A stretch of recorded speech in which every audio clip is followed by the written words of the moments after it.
So you're still sticking with the storm's going to be a little down here and not so much through here. That's kind of my thinking, but I definitely want everybody to definitely follow our updates because just a little bit of a shift could make a big difference. And this could be a type of storm where there's a fairly sharp cutoff, where you have almost nothing. And then you get meanwhile, into the you're talking a lot of snow in the storm, right? So the storm has got a lot of snow in it. The potency of the storm is not questioned. It's the track of the storm Yeah. and how close it does or doesn't come to us. All right, before that, we're still dealing with cold around the region. Look at that beautiful sky, though, on CityCam. Those are some high clouds from the west. A little disturbance is going to come through tonight. But here, I don't expect anything more than just some cloudiness out of it. Now, yesterday, we were kind of stuck in the low 20s. This is an improvement. 32 degrees in Boston. And the breeze is also an improvement. Even though it's been gusting over 30, that's certainly better than yesterday. And instead of wind chills in the single digits, the current wind chill is 23. These are the actual readings, 20s and low to mid 30s across the area. You still have those gusty winds, 31 miles an hour in Providence, 26 in Boston. Remember yesterday there were gusts over 50 miles an hour in parts of the Cape.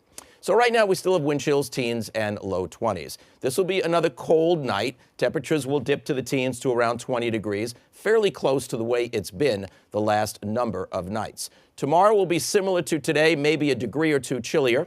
Notice I put a little bit of cloudiness. That'd be the very beginning of the day. Rest of the day should be nice, bright, and sunny. The winds will be brisk, kind of keeping with what we had today, about 12 to 25 miles an hour. That first little disturbance that I mentioned, so that little package of snow that's moving through Pennsylvania, but notice it's moving more to the east-southeast.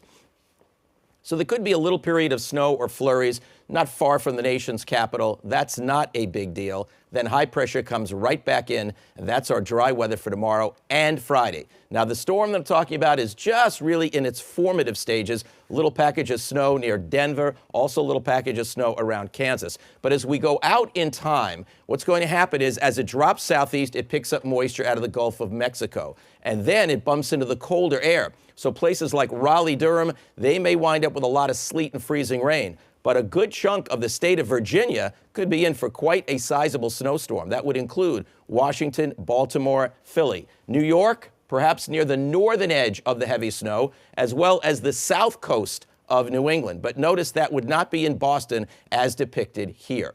Now here's another computer model showing you that early Saturday, we see the snow around New York City and Long Island, and it starts to lift northward along the south coast of New England. Also notice that around the Cape, there might be enough mild ocean air to create a mix. But then we'll see just how far north it gets from here.